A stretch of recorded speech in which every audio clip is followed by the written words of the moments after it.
Welcome, everybody. We're really excited. We have about 100 people registered for this, and I think a number of people have tuned in thus far. We are really pleased to be able to pull this information together. This is Janine Brinkley. I'm the Executive Director of the PEAL Center, and we were having some technical difficulties with GoToWebinar earlier, so I just want to put a heads up out there. If we end up having any difficulties that we can't resolve, we will record this and make it available as a recording rather than doing it live. But we're optimistic that we have it figured out. We have the PEAL staff joining us today as panelists and organizers to help monitor questions and share some of the content. So on with us today at noon, we have Anya Fredrickson and Calla Brinkley. They're helping to organize the questions. And then Cindy Buch, Anna Pacheco, Kathleen Haig, Diane Perry, Aaron Weierbach, and Tammy Morton. So we got a whole team here, and we have another group at 7 o'clock. We've been adjusting to working remotely, as I know all of you have, and my team's just been amazing at monitoring the resources and information and sharing it. Just a couple disclaimers. As you know, information is changing rapidly, sometimes moment to moment. So we have organized what we believe is the most current information that was available. And we worked really hard to try to make sure we grab that information from reputable sources.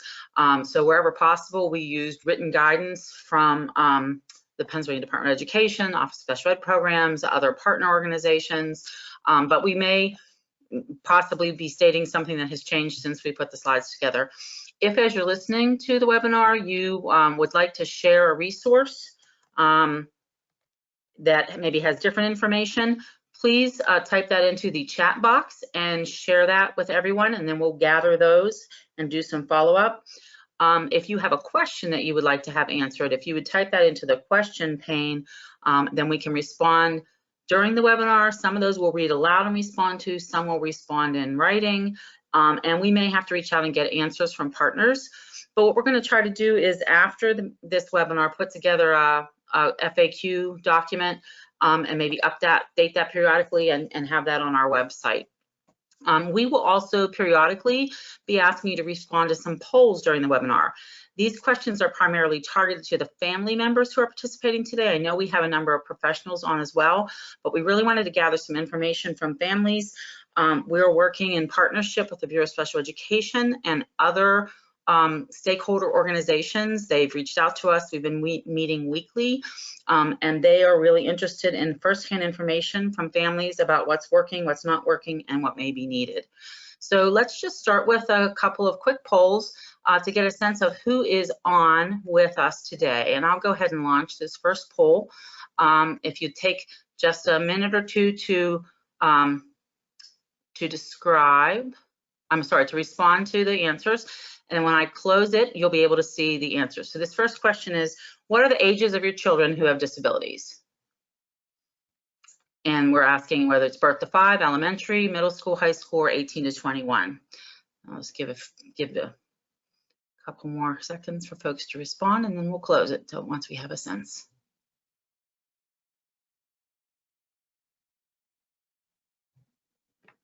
Okay, looks like everyone had a chance to respond. I'm going to close the poll, and then we can share it, and you'll be able to see the response. You see the response? Okay, so we can see that 28% of our audience today is birth to 5, or family members of our audience, 36% elementary school, 36% middle school, 31% high school. That's a pretty good distribution, and 21% 18 to 21.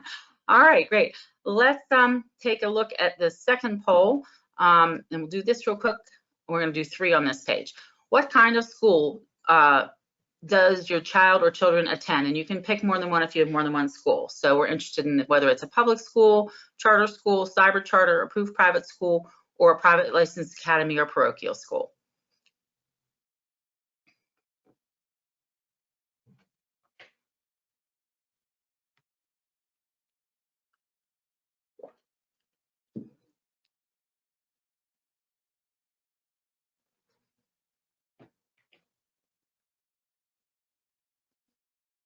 Okay. So in this one, it's looking like a majority of our viewers have kids attending public schools, but we do have representatives from all of the other categories. Thank you very much for sharing that, and we'll have these available for us later too as data. That's great. And the last question right now is, what's the primary type of special education supports that your child receives? We're aware that sometimes kids receive more than one type, and we don't have all the options here, but we were limited to 5 responses, so we picked the most likely ones.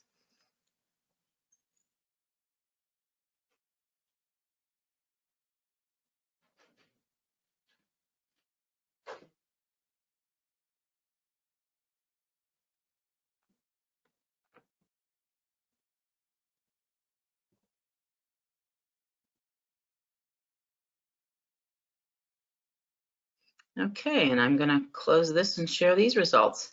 So again, we have a distribution. We have representatives who have students receiving all of these types of support, and we may have some others as well. And that's great to see we're reaching a broad audience. I'm really happy about that. Okay, let's move into, let me hide that poll, all the controls here. All righty, so our objective today is that we share as current information we can that will help reduce family stress. We know that this is stressful for all of us, but for families who have children with disabilities or special health care needs, it's even more stressful. And it's the not knowing is really hard. So we've been gathering, reviewing resources, sharing them on Facebook in real time as we come across them, but also on our website, which I'll show you in just a minute.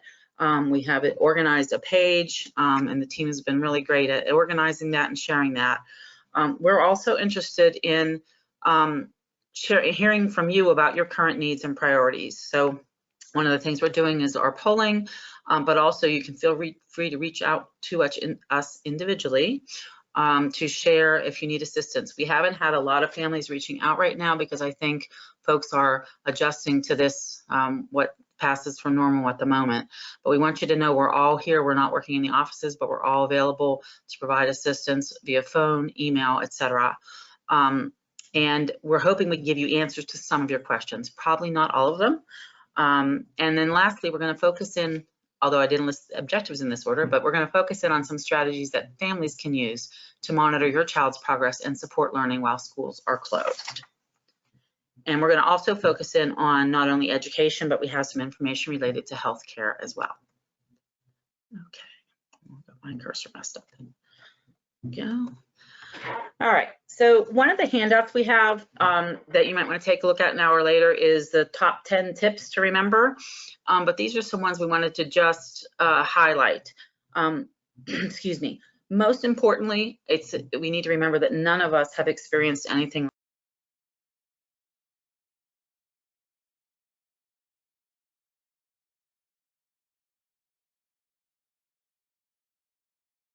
Someone's muting me. Stop muting me. I don't know how that happened. Anyway, none of us have experienced anything like this in the past. And we need to assume that good faith efforts are being made. I know that most people who work in schools, administrators and teachers are struggling themselves. They're home taking care of kids and really working to pull together information and resources and reach out to their families and their students. And I think it feels like guidance to schools is getting clearer and direction is being provided. So we're really hopeful that by this time next week, families will have a much better picture of what their child's educational services are going to look like while schools are closed. And I think it is also important to note and point out that there are some things that might not be possible during this time, and they'll have to be sorted out later. And everyone's working to prepare for that.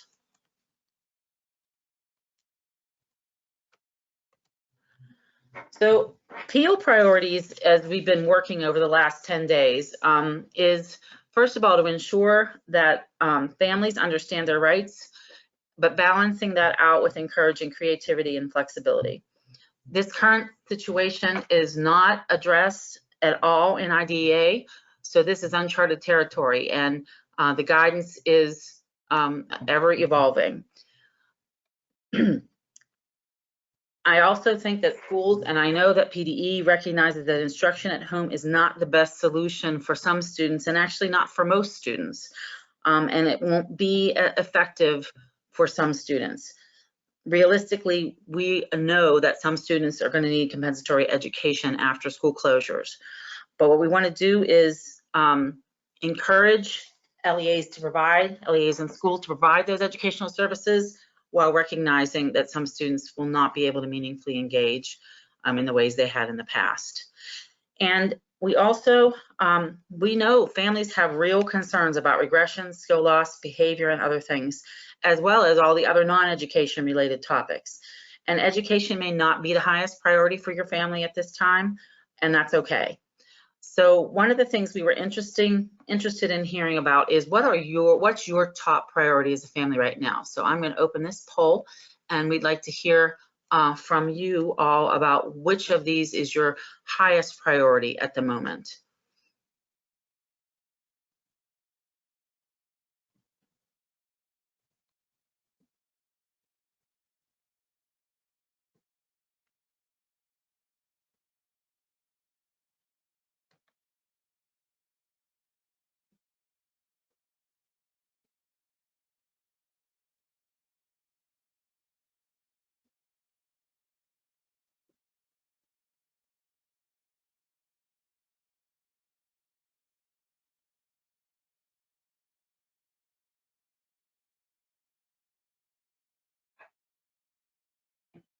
I'm going to give it another couple of seconds because people are still responding. It's a question that requires a little more thought than some of the other ones, and it may be hard to choose. Okay, close the poll and share. So, excuse me. I think I'm not surprised to see that 41% of you said caring for mental and emotional health needs, and I think that's a very legitimate thing that all of us need to try to do to take care of ourselves and the people we care about. 26% said education, 17% basic necessities, and we do have a number of resources on our website with connections to places you can help get those basic necessities met, and we have some other websites that do that. I know that Philadelphia organization that gathers information sent a great list out today, which we can add to our website. Okay, well, let's move right along. Oh, and someone mentioned I need to remind folks where they can access the handouts. You should have a tab on your GoToWebinar pane that says handouts. If you click on that, there are 4 handouts in there that you can download. They're PDF documents. If you're having any trouble, you can type into the question box and we can send them to you individually. Alrighty. So I just want to real quickly show you our website where we have the information on it. We've gathered and organized information, and we try to really focus on no-cost resources. I think a lot of companies have been really generous in making things that typically have a fee associated with them available at a free or very low cost. I've heard about, sorry, I was trying to make my screen bigger. There we go. Companies like Comcast, you know, extending data plans, things like that. So I think all of that is going to help. So we have information about our PEAL services, which have changed. You can check that out. But then we have divided this up into U.S. government updates, Pennsylvania government updates, including county-specific information, online educational resources, virtual activities to engage children and teens, ways to take care of yourself and your family, and community resource updates. So if you are aware of any resources that are not on our page and you think it would benefit others to have those, please feel free to send those to us, either a link in the chat, email them to us, and you know, we'll continue to compile those and keep those together on our website so that families can go to one place to find this information instead of being bombarded and trying to sort through all the information that's out there. So I'm not going to belabor that. Let's go back to the PowerPoint. We also, as I said, want to remind you, remember there are local resources, informal parent networks that you can, people are starting to settle in. I think they're going to, those groups are going to start being able to provide additional supports. Okay, we got a poll on this. Do we have a poll on this page? No, I went to the next slide. That's fine. Okay, so here are the things that families should expect to be seeing. They should expect to be involved in the planning process for individual students with disabilities. That's likely to be taking place via telephone or video conference or another virtual mode, as are special education team meetings likely to be taking place virtually. You should receive written notices about any temporary educational services. You should expect to have your students with disabilities provided with equal access to the extent possible to the same educational services and opportunities as other children. And you should be expected, if your child is an English learner, that they would have their English as a second language services provided throughout this closure as educational services are provided. In this poll, we are interested in knowing in what ways your school has thus far shared information with families. So, and you can pick as many as you've experienced. So we know there's a lot of real specific ways, but we tried to come up with categories.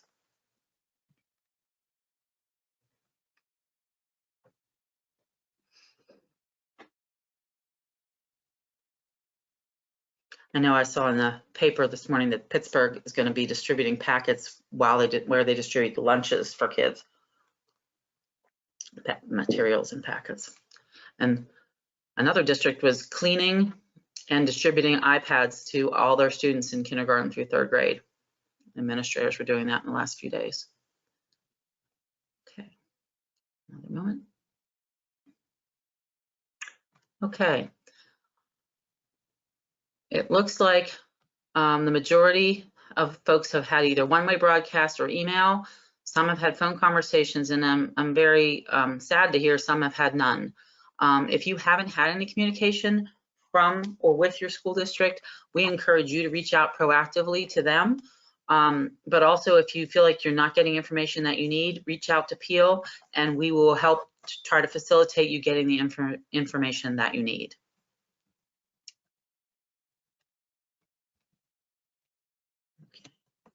Have we been getting questions in? You guys been able to answer them? Okay, great. The next, oh wait, we were gonna do one other poll in there, I'm sorry. Wait, I messed up my own system. Let's do one more poll and then we'll move on to transition age students. The other question we want to know is, has your school district notified you of how they plan to deliver educational services moving forward once they have a plan?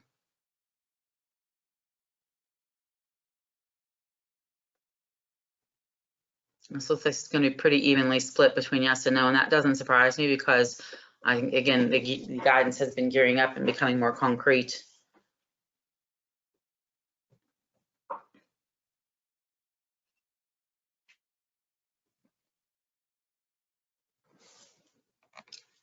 It looks like it's about half and half. So 48% of folks said yes, 42% said no, and 10% are unsure. So again, I think I would watch for that communication. I know we've had some school districts who have said they've been reaching some families, but that they're not sure they have updated phone numbers or emails for people. So I would make sure my school district has my most current, best way to communicate with me.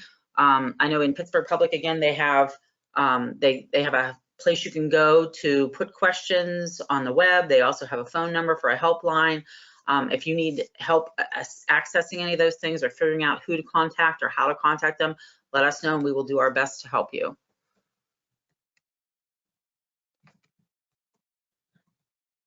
Alrighty, we wanted to mention another handout that you have in the handouts uploaded for the webinar, and that is there was a webinar yesterday that the National Technical Assistance Center on Transition, otherwise known as NTACT, broadcast, and there were over 3,000 people who participated in that webinar, so we know that's a really high interest. This is a really high interest area. So the recorded webinar will be available next week, but we wanted to get this information to you today. So we put the PDF of the slides, and the slides include a lot of different links to resources to help engage students in transition-focused activities online and at home. So we wanted to make that available. In addition, there's an opportunity to engage your transition age students and children, teenagers, whatever you call them, youth, in their own education. So some things that we can take the opportunity to do while kids are at home is to take a look at the components of their IEP with a student. Do they know what their goals are? Do they believe that the specially designed instruction is working for them? Involve students in developing creative solutions and supports. Practice person-centered planning with students, help them think about what's most important to them and you for the future. Build self-awareness about disability needs, supports, and accommodations. And if you're having difficulty replicating the education at home, we can practice self-advocacy skills to try to get those needs met. PEAL does have a couple folks that focus on youth, Katie Smith and Aaron Weyerbach, as well as many of our other folks have our parents of transition age students or parents of students who used to be transition age. So if you want help with any of these kind of things, reach out to us and we'll try to connect you up.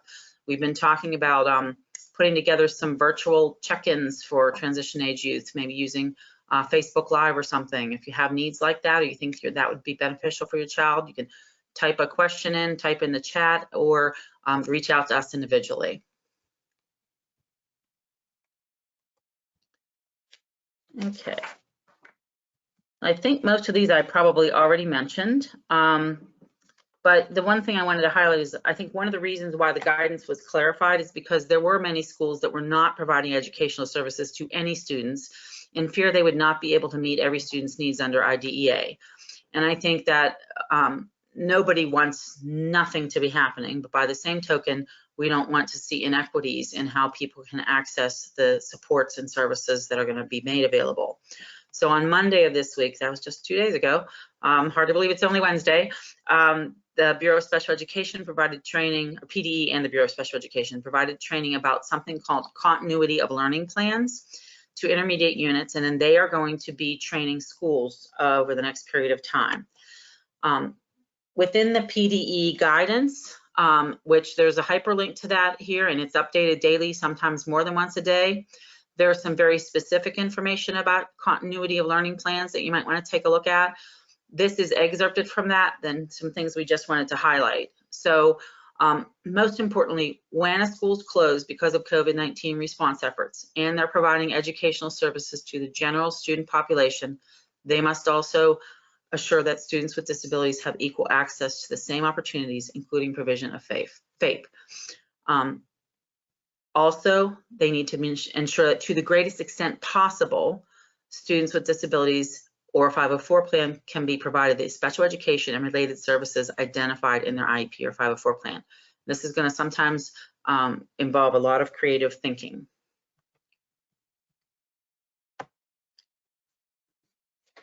Okay, so this is also, I think, again, very important and reassuring for families who are thinking their child is not going to be able to progress at the way they would have been progressing if they were in school.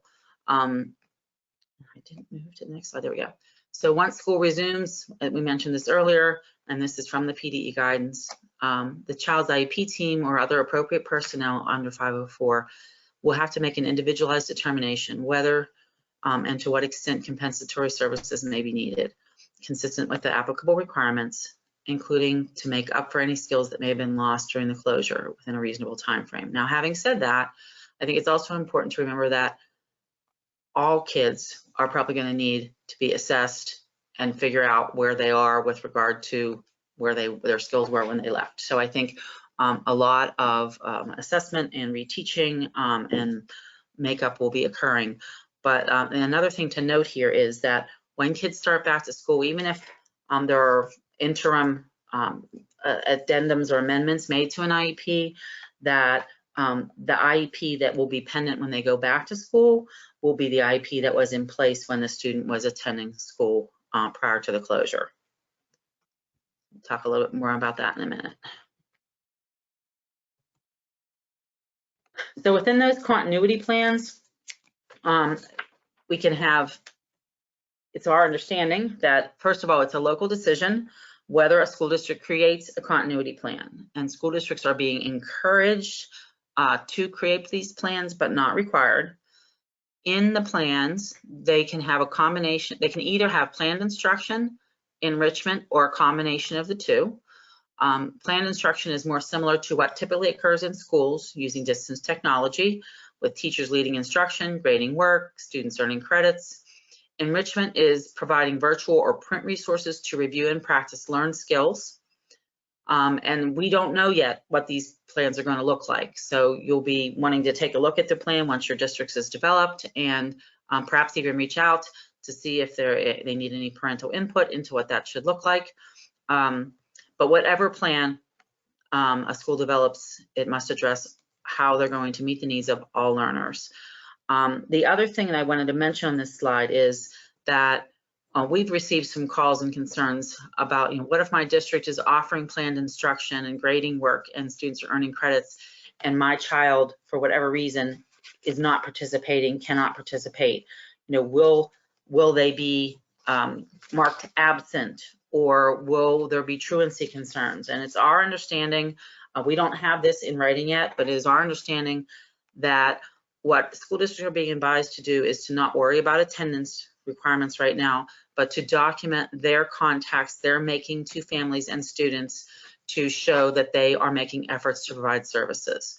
Again, if that's right now, it may evolve as we go through time. But I think if you have concerns about that, that definitely would be worth a conversation with a special education teacher or other IEP team members to say maybe we can put an amendment into the IEP for the interim period of time. So while we're thinking about continuity plans, I'm going to turn it over to Cindy, and she's going to share some information about monitoring progress at home.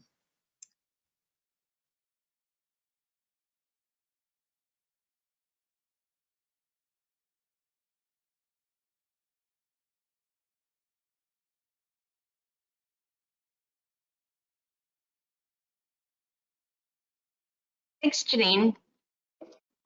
Good afternoon, everyone. So when we were thinking about the closure, what it means for families, what it means for our kids, one of the things that we are thinking about now is what happens when they go back. So we want to talk about what you can do when you're home with your child, and to ensure that, we talked about that compensatory education before. So what can we do to help monitor what's going on at home? Because right now you're the only one seeing that as the parent. So how am I going to keep track of that? What am I going to share with the school when we get ready to return? You think, I haven't given the school data before, but you have. Anytime you have shared with the school what you see at home or things that are going on at home, having difficulty with homework, you're sharing data. It's not in the same form sometimes that you see as the data that comes from the school, but this is information that's important to your child's education. So you have been collecting that data. You have been sharing it with the school. And as an IEP team member, as the parent on that team, you are to be a fully informed and equal partner. So the data that you can provide to the IEP team is very important. A lot of families already collect data sometimes over the summer. Again, we're the only ones seeing our kids over the summer sometimes. So the information that we provide is important. When you think about data, a lot of times you think just about numbers, but data can be notes about your child's progress or their regression. So what skills do you see them losing? What do you notice that they're losing? And for a lot of our kids, the poll told us there were a lot of families on the call where behavior is an issue. So what are you seeing about behavior? Are there more intense behaviors? Are there behaviors that are new to you? Note all of those. Note when they occur, or note times of day that they occur. Video, pictures, audio recordings, those can all be included as data too. Even though some of these things we might not be sharing with the school right now, that'll be important for later, for showing, you know, the rest of the IEP team, things that you saw, things that you found. Work products and samples, the written work, those worksheets that might have been sent home, some projects your child might be working on. These are all data that can be included in what you're collecting in order to share this with the team later. So you might want to share your thoughts about data and information that you're collecting while your child's at home during the closures. You can go over to the chat box, type them in so we can share that information. When my son was attending school, I would always say the best information I would get was usually from other families. So if you have anything to share, please do. We also have an article from the blog A Day in Our Shoes.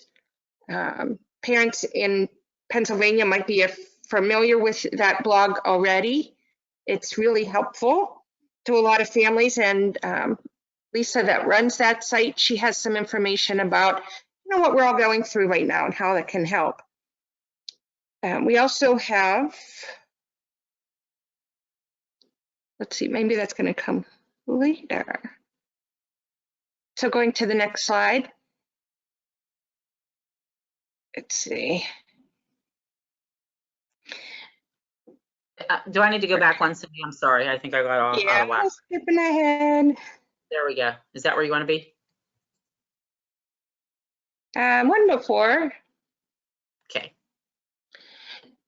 So another idea of something you might be doing at home that is really going to help you when you have your kids at home is to review your child's most recent evaluation, their IEP, and maybe some progress reports, so you can understand what your child's working on while they're at school. It might give you some ideas of what you can do while you're at home, things you might be looking for while you're at home. As always, if you have any questions at all, reach out to the teachers, and feel free to reach out to the PEAL Center, either at our, through the website. There's opportunity there to reach out, or you can send an email to info@pealcenter.org. Or our phones are still working, 866-950-1040 is our toll-free number. We can help go over those with you. We can review the evaluation, the IEP, things you might want to look at home. So that way, when you're familiar with the IEP, with what's in the IEP, you can help observe and collect data that's related to those goals. And again, this doesn't have to be numbers. This can be things you're observing, things you're seeing, things your child's telling you. This information then can be helpful in understanding the skills that your child can do at home. And it'll also tell you if the performance at home is different than the skills that they were showing at school, or where you may be seeing some of that regression. Next slide. I'm going. Sorry, I'm trying to answer some questions too while you're presenting. I apologize. No problem. Okay. So monitoring your child's progress. You'll want to keep records of any regression or skill loss you see for your child when you're not at school. Why are we doing this? Because when we get back to when school's open again, whenever that is, we'll be able to share this with the school. And we'll be able to share this with our IEP team. And the team can talk about how are we going to ensure that our child makes up those skills that they may have lost, or gets back to the point where they were so that they can continue learning. So you want to keep record of that. Again, keeping record could be a journal where you jot these things down. It can also be on a calendar. You might have a calendar at home where you're writing those things down each day.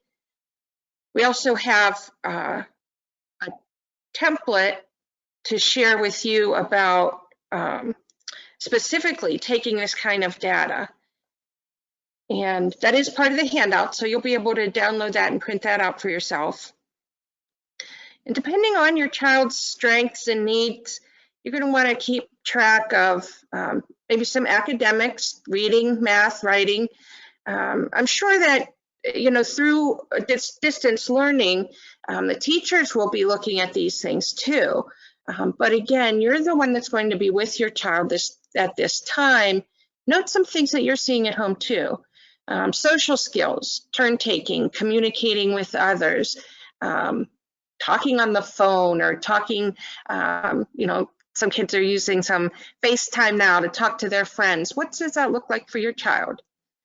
And of course, behavior, coping skills, replacement skills. What does that look like? What are your concerns as a parent? Note those things down. So we have a link to an article specific to progress monitoring during school closure. And it's, again, helpful in understanding what you can provide in this time and the importance of what you're providing.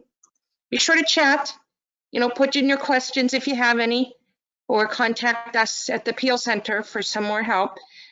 Here's a day in our shoes. And I'll put the link to this article in the chat field as well. Back to you. Okay, thanks, Cindy. At this point, there's a few questions that have come in. I'm going to read a couple of them and try to respond. Some of you, we've been responding individually to you and encouraging folks, if you have a very specific situation that you feel is things aren't being done the way they should be being done, we encourage you to reach out to PEAL, or if we've sent your question in, we can follow up with you.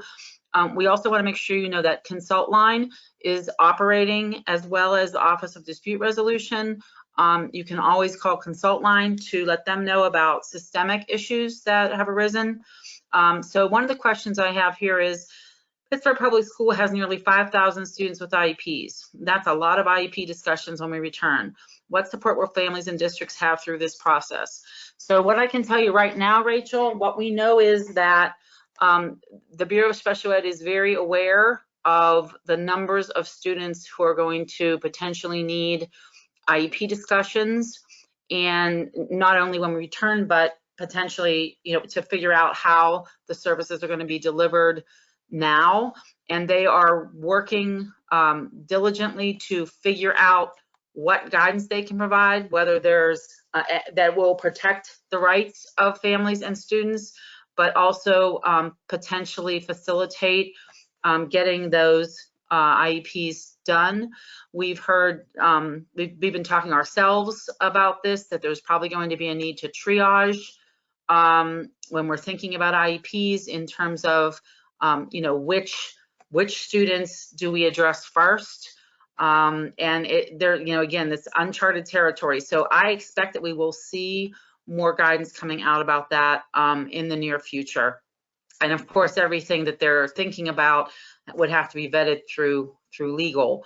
So I think, you know, that's another thing that takes some time, but I do know they're aware and they're working of it, and they've asked PEAL about our thoughts, and we've made sure we've shared with them the importance of families being part of those discussions when decisions are being made about what services and supports can be delivered and what may not be able to be delivered, that families need to feel comfortable saying, I'm not sure I can do this. I don't have the capacity, the wherewithal. I have 3 other kids. I don't have a printer. I don't have paper. I don't have access, you know, and not feel like they're being penalized in any way, shape, or form for that. They need to feel safe to do that.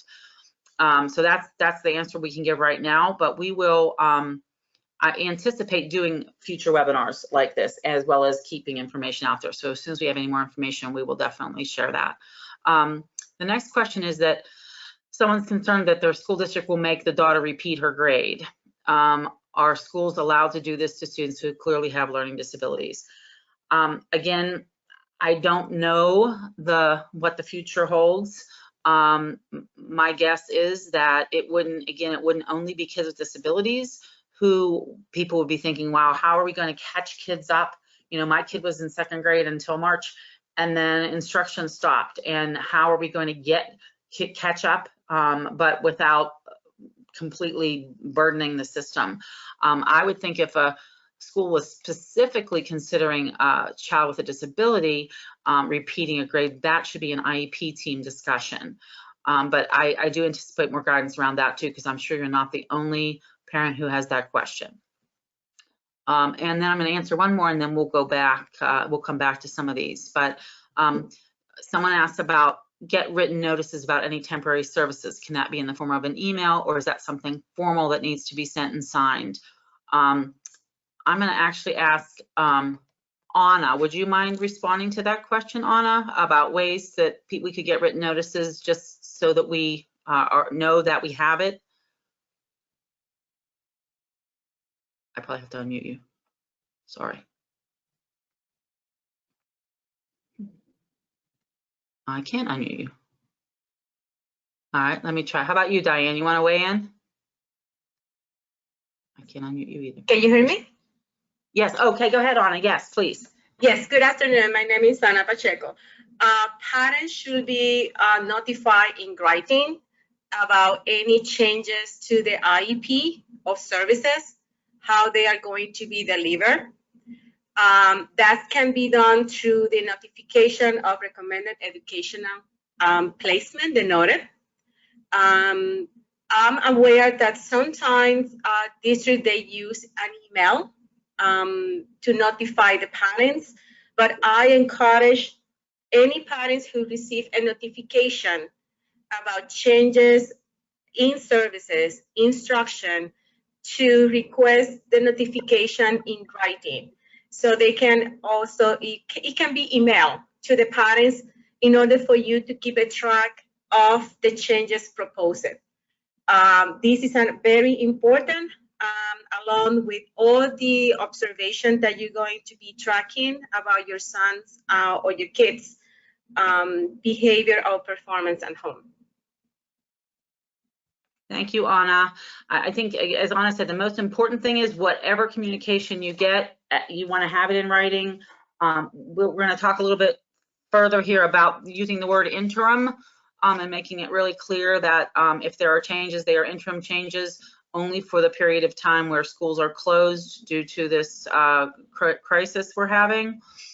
So we'll get back to that some more in a few minutes too. And not also, Janine, I would like to encourage the parents, if for any reason they receive a phone call to discuss these services, to request that in writing from the person who is initiating the phone call about the services. It's important for the family to really keep a track what the conversation was about and what is the agreement. Great. Thank you, Anna. You're welcome. So as I mentioned on the last question, we're going to be talking a lot about interim educational services. So it's fine to have a phone conversation to discuss potential amendments to the IEP. It's important to remember that amendments can be made without holding a full IEP meeting with all required team members. This is not a change. This is something that's already part of our procedures.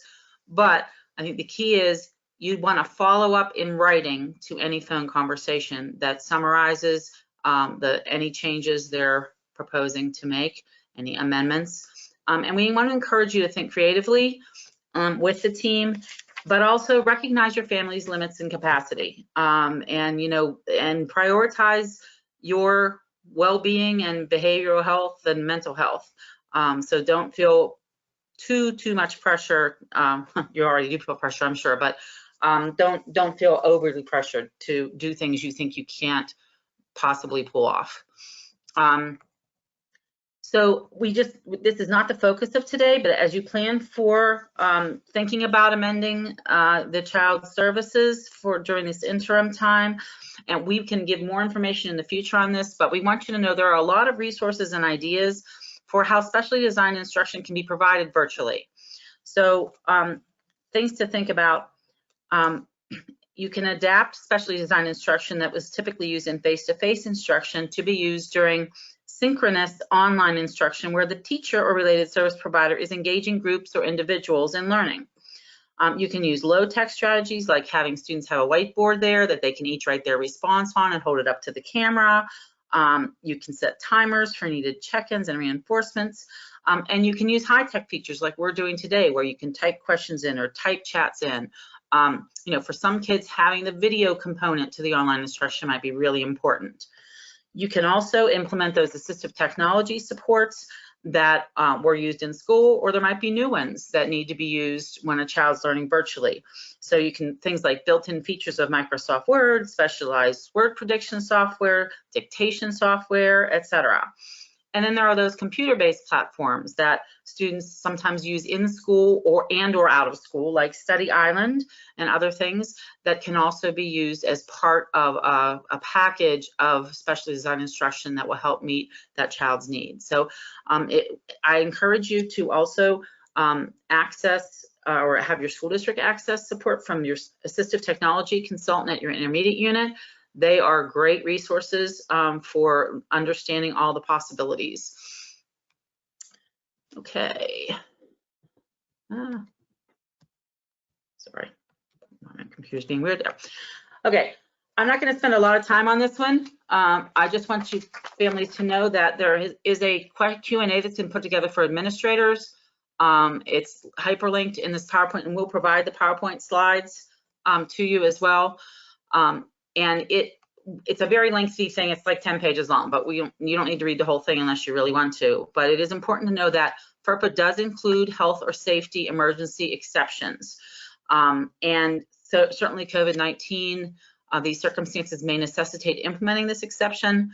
And there are two specific scenarios that were covered in the Q&A on FERPA for administrators.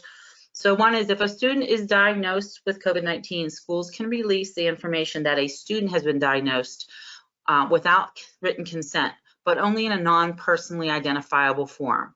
So that means it can't be the only child who's absent from school, but they can disclose that information. And in rare situations during a health and safety emergency, schools can release specific information about a specific student to another family.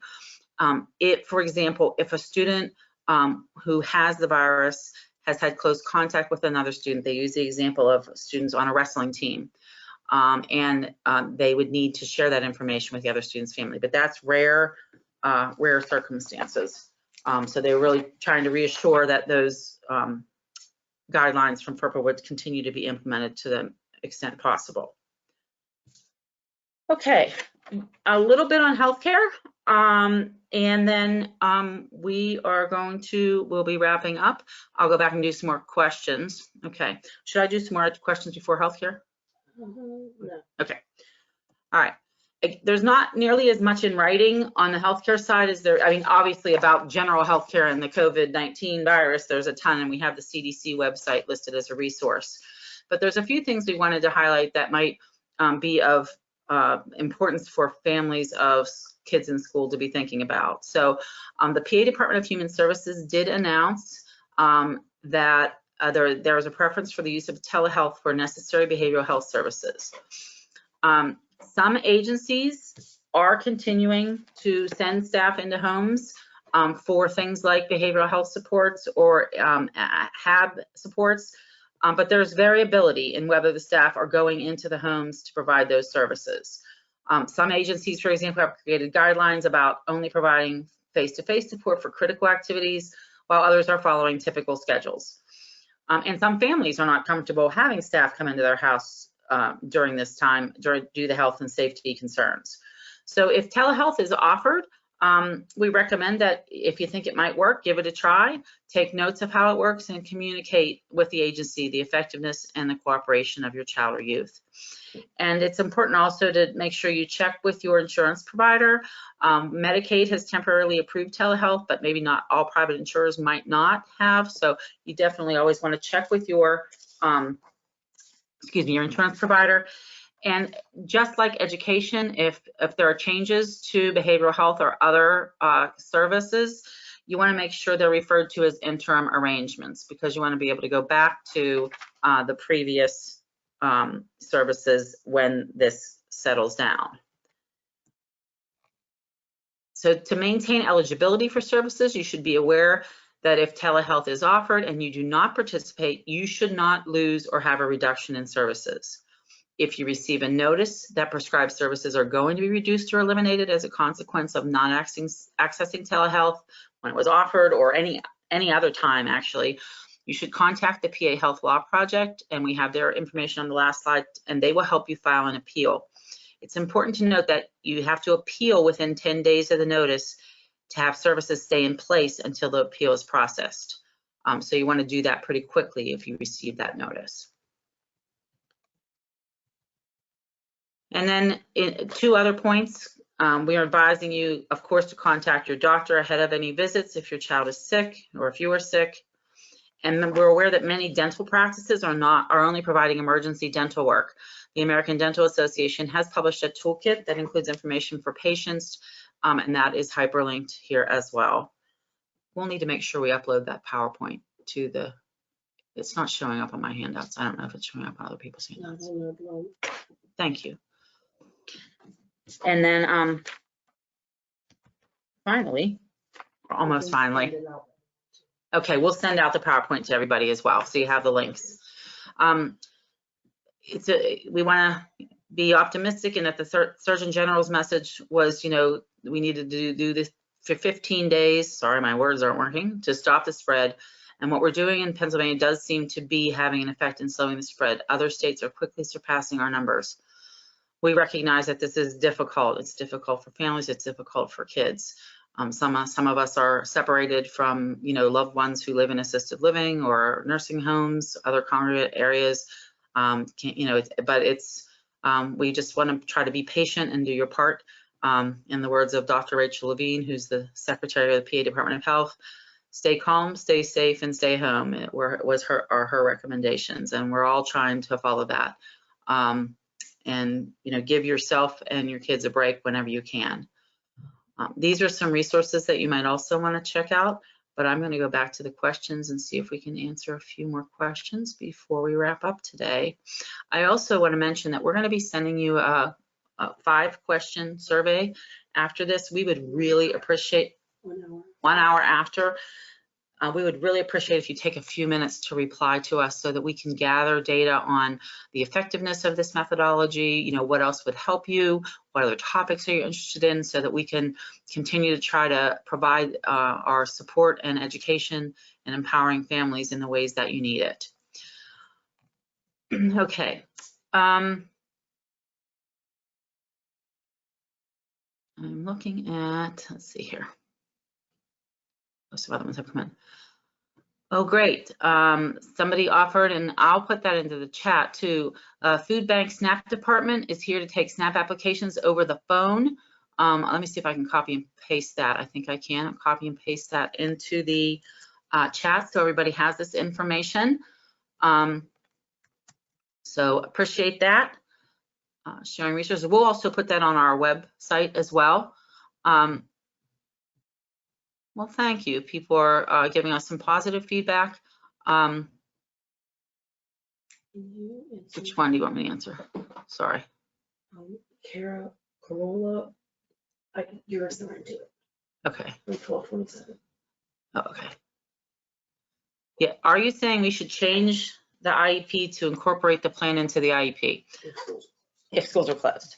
Okay. So what we're advising, and I might also ask Cindy to weigh in on this as well.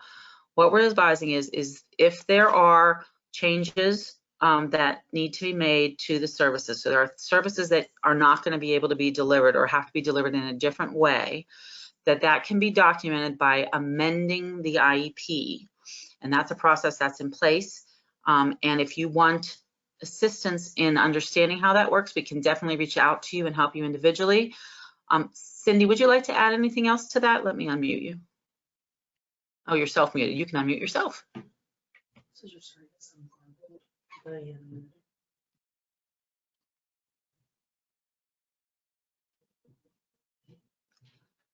All right, Cindy is apparently not available. Diane, would you like to chime in on that one as well?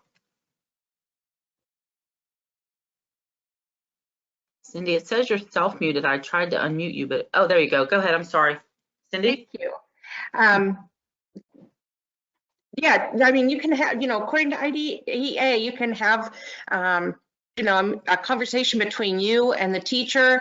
You don't have to have the whole IEP team come together to make certain changes. If they're, not real big changes, maybe some small changes, have a conversation with the teacher. She'll check back with the local education agency rep, probably the principal, to ensure that those things can happen. And to be clear, we're not advising, these are suggestions that we make.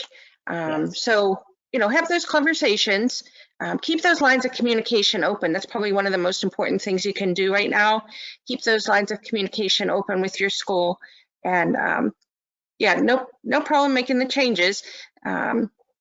If any kind of written correspondence, like Anna said earlier, if any kind of written response comes from the school, just ensure that you follow up with a letter of understanding that might say, we all understand that these are interim changes. Thanks, Cindy. And then it looks like there's another question. I don't know if Diane answered this one or not yet. When teachers send activities and work for the general ed classrooms through Canvas, which I assume is a online platform, do you ask for it to be adapted for your child? Again, we would suggest you proactively reach out to your child's teacher once the plans are announced for, or if they're already sending work home, and have a discussion about what supports and services are going to be needed in order for your child to complete an assignment or a type of assignment, if that makes sense. I don't understand the question.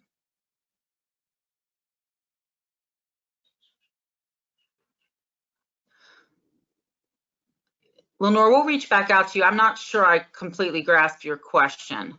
So, and Claire, we'll have someone reach out to you as well. I want to just get back to the polls because I think we skipped a couple, and I'd just like to get a little more information from you guys before we wrap up here. So we're interested in knowing how instruction has been provided thus far for your children. So you can indicate one or all of these. Virtual, hard copy, phone conversation, or none are our options for this one.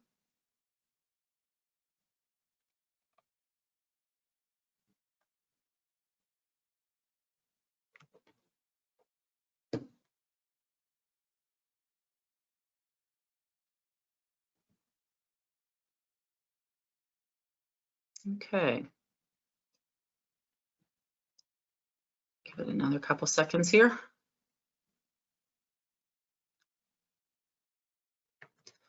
All right, so it looks like about 45% of folks haven't had any instruction provided yet. Of those who have, it looks like it's been a lot of virtual, some hard copy, and a little bit over the phone. That's great. And we're hoping when we do the same poll next week that we have a lot more people who have received instruction. We're interested in what type of instructional materials have been provided to you or your children thus far.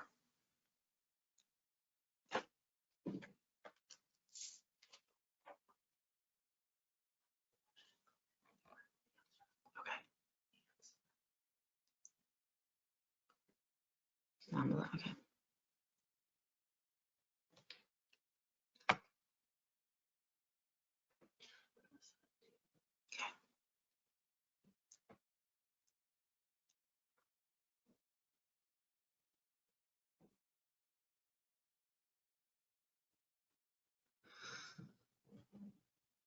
Okay, so it looks like there's been, again, about a third of the folks haven't received any instructional materials, but the remainder have received a mix of technology, online instruction, hard copy worksheets, and suggestions of activities to do at home. That's good to hear.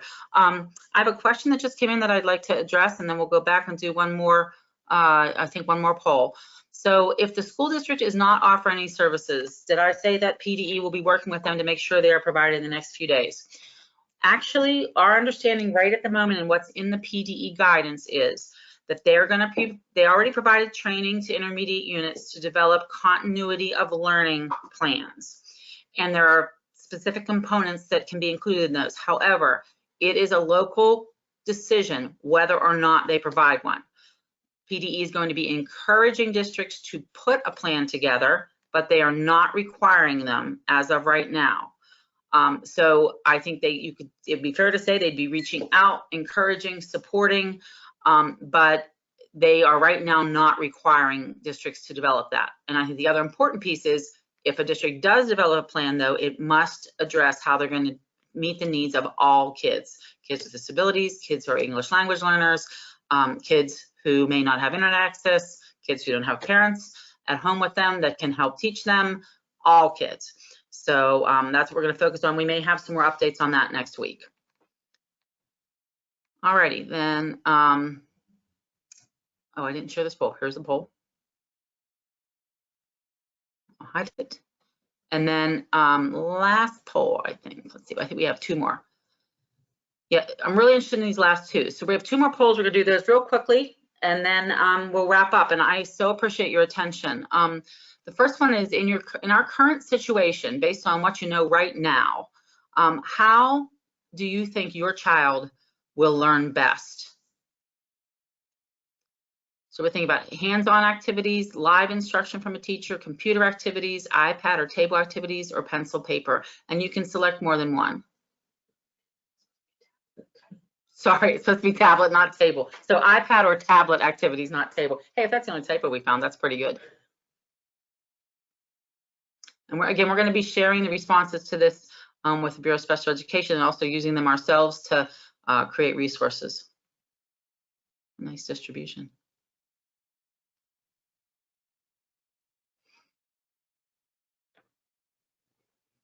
All righty, it's a nice distribution there. Let me share that so you can see. It looks like a lot of folks have kids who could benefit from a lot of different strategies. So that's good. It's important to keep that in mind, that you're probably going to want to have a mix. You know, you probably don't want your kids sitting in front of a computer all day, although for a few kids that might be really good. And then last poll is, we're interested in knowing how independently is or are your children able to participate in learning activities. So completely independent with periodic check-ins from an adult, needs one-to-one instruction, or it depends upon the activity. Those are our options.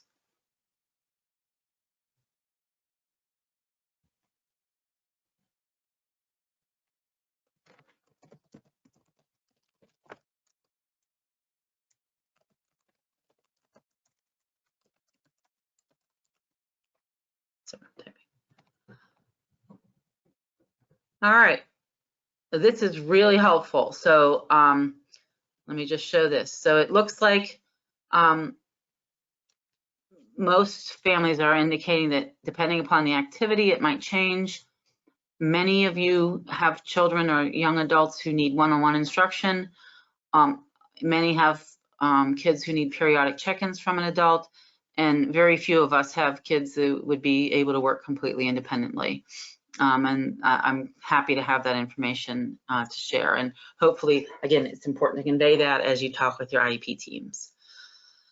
All right, well, yes, thank you. Oh, I want to remind you that we will not be sharing any personally identifiable information when we share the responses and questions. They will just be summarized unless you ask us to help you try to get a specific situation addressed, then we will work with you individually. But any information we share with the Bureau will be, these were the questions that were asked, these are the responses that we got to the polls, but not identified, connected with other people.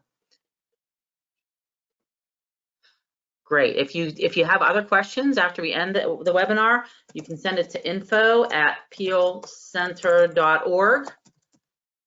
And